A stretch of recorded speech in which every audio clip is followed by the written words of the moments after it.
안녕하십니까. 성선하라 송은건 목사입니다. 오늘은 이 평등법 반대 청원, 그러니까 차별금지법 반대 청원을 국회에 상정한 그것이 마침내 91시간 만에 10만 명을 돌파했다는 그런 그 속보, 이 소식을 알리고자 합니다. 이것은 국민일보에 이렇게 나와 있는 우리 청원 한번 보도록 하겠습니다.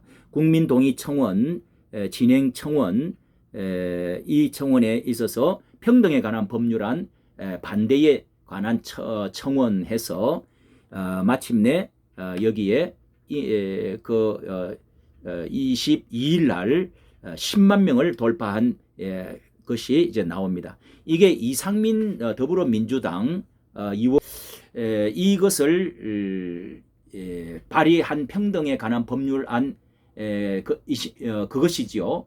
이 평등법을 반대하는 국회 청원이 이렇게 10만 명을 돌파하는 것은 1분당 18명, 18명이 평등 반대법에 동참한 셈이 된다는 셈이 됩니다. 이게 찬성 측이 시작한 국회 청원이 22일 만에 채운 것을 감안하면 5배 이상의 빠른 속도라는 겁니다.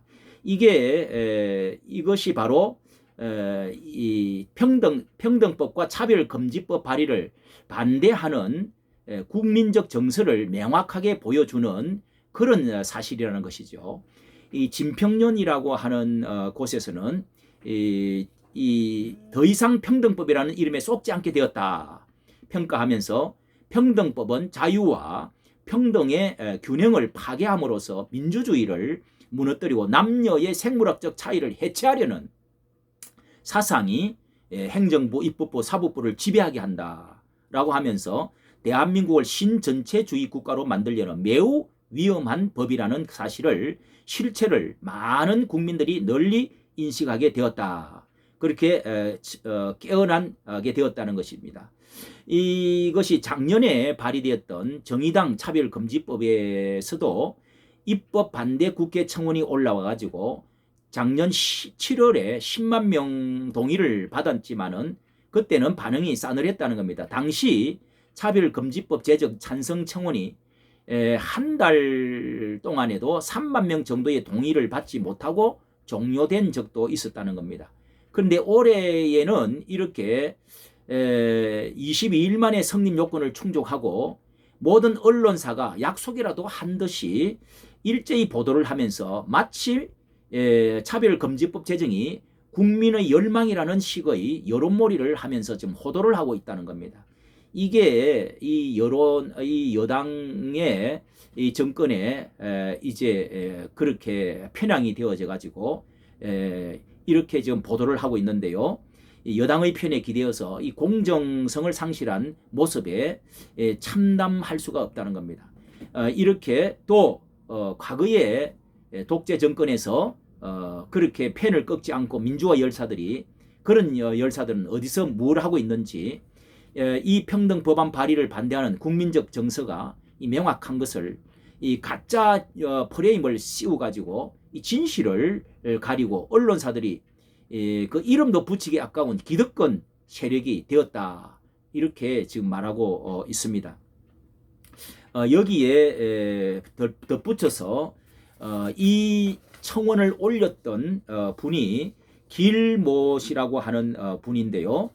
이분이 여기에 청원의 취지와 그 내용을 적어 놓은 것을 보면은 참으로 우리에게 잘 정리해주고 가슴을 울리게 하는 말들입니다. 우리가 이것을 이오다시피 기억해서 꼭 전파하고 300만이 올라갈 수 있도록 우리가 그렇게 밀어붙여 나가야 될 것입니다. 여기 취지를 보니까요.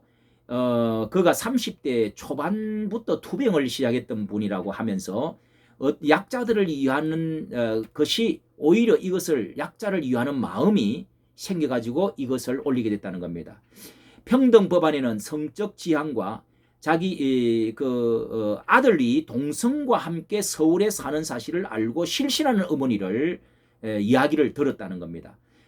그것이 자신의 자녀가 동성애자 트랜스젠더라고 할 때 하늘이 무너지는 것과 같은 그런 남의 이야기가 아니라는 것을 인식을 하게 됐다는 겁니다. 한 번은 어머니가 딸을 데려왔는데 남자가 되겠다고 하면서 결국 유방 절제 수술을 하는 것을 막지 못하는 모습을 또 보았다는 겁니다. 그런 딸을 바라보는 어머니 마음이 어떻겠느냐. 서구는 평등법이 좋은 줄 알고 잘못 만들었는데 한국이 이를 문제를 알면서도 그 일을 따라가는 것은 정말 어리석은 일입니다. 한국만은 이 아픔을 느끼는 가정들이 생기지 않기를 바랍니다. 하면서 그 취지를 말하고 그 내용에 있어서는 청원의 이유는 다음과 같습니다. 첫째, 평등법이 제정되면 동성애 성전환, 제3의 성 등에 대한 반대하는 의견을 제시하면 법적 제재를 당하게 됩니다. 건전한 토론과 비판 의견 교환을 금지함으로써 민주주의 사회가 유지될 수 없게 됩니다. 이게 그 자유에 대한 반대적인 그런 차별이 또 일어나는 것이죠. 또 모든 영역에서 차별 금지가 되기 때문에 개인의 사생활과 종교의 설교를 포함하여 방송, 인터넷, SNS의 자유로운 의견 제시를 혐오와 차별하는 명목으로 금지하고 법적 제재를 가함으로 표현 자유에 대한 심각한 이 억압이 일어나게 됩니다. 이게 이제 역차별들이 언론 무슨 자유의 역차별들이 반드시 일어난다는 것이. 둘째, 스스로를 여성으로 인식하는 남성이 자기가 남성인데 여성으로 인식하는 사람, 젠더가 여자 화장실, 탈의실, 목욕탕 등 여성 전용 시설을 이용할 수 있도록 허용되기에 여성의 프라이버시권과 안전권이 침해되고 또 성범죄자가 발생해서 여성들이 피해를 이것도 역차별을 타게 될 것이다.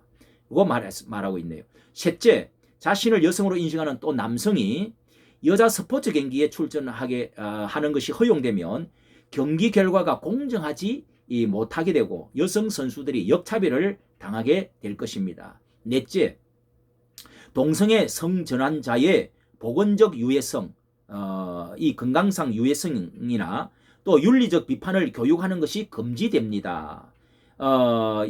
특히 이 차별 해소를 우대 조치라는 명목으로 학교에서 동성애 성전환 제3의 성을 옹호하고 조장하고 또 권장해서 교육을 실시하게 됩니다.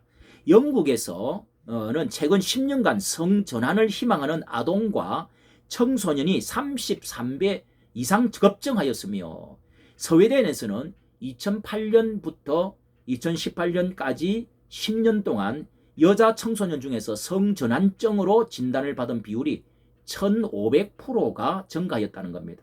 엄청난 변화죠. 다섯째, 이 평등법이 제정되면 군대나 군대 내의 동성 성행위를 처벌하는 이 군형법 조항은 평등법에 반한다는 이유로 폐지될 가능성이 높고요. 또 이 병력 의무의 기피를 위한 수단으로 악용될 소지가 많다는 것입니다. 또 여섯 번째, 스스로 남성으로 인식하는 여성이 여성인데 자기는 남성으로 인식한다는 겁니다. 자궁을 유지한 채 성전환을 한 후에 인공수정으로 자녀를 출산할 경우 이런 이제 남자의 모습으로 해가지고 배가 불렀던 우리가 그런 그림 사진들을 봤죠. 남자가 출산을 했다고요. 인공수정으로 자녀를 출산할 경우 법적 성별이 남성인 엄마, 남성 엄마가 출인하게 됩니다. 이들에 대한 차별을 없앤다는 명목으로 서구에서는 아빠, 엄마 용어의 사용이 금지되고 대신에 부모 1, 부모 2를 사용하라는 법제도가 만들어질 가능성이 높다는 겁니다.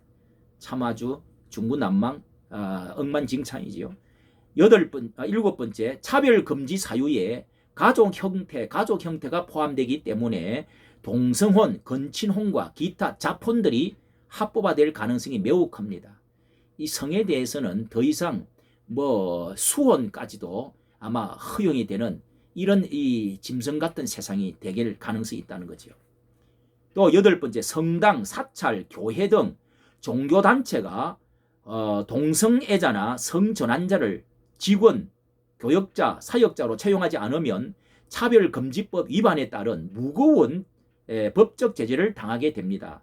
또한 종교 지도자를 양성하는 그런 학교가 동성애자와, 그러니까 신학교 같은 경우죠, 동성애자와 성전환자, 제3의 성주장자 입학을 허용하지 않으면 차별금지법 위반의 법적 책임을 지게 됩니다.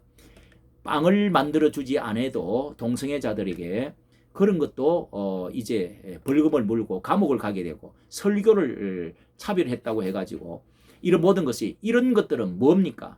결국은 이 도덕의 근간들을 뿌리 뽑고 무너뜨리고, 또 성경의 진리를 완전히 더 이상 성경은 진리가 아니다, 기독교는 완전히 말살되어져야 된다 하는 것이 성경의 법, 상위법 위에 모든 이런 이 성차별 이 차별금지법이 모든 것을 지배하는 이런 세상이, 소돔과 고모라 같은 세상이 다 되어진다는 것이죠.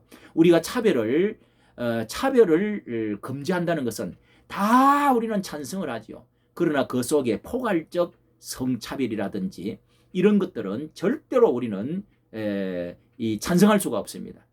이런 것을 위해서 우리는 어떠한 희생을 감수하더라도 모든 사람들이 여기에 3만 명 이상 들어와서 이렇게 우리나라만큼은 정말 바로 갈 수 있는 그런 나라, 그런 기독교가 되어줄 수 있도록 여러분이 기도하고 우리가 힘써 이 일을 싸워 나가야 될 줄로 믿습니다. 이까지 감사합니다.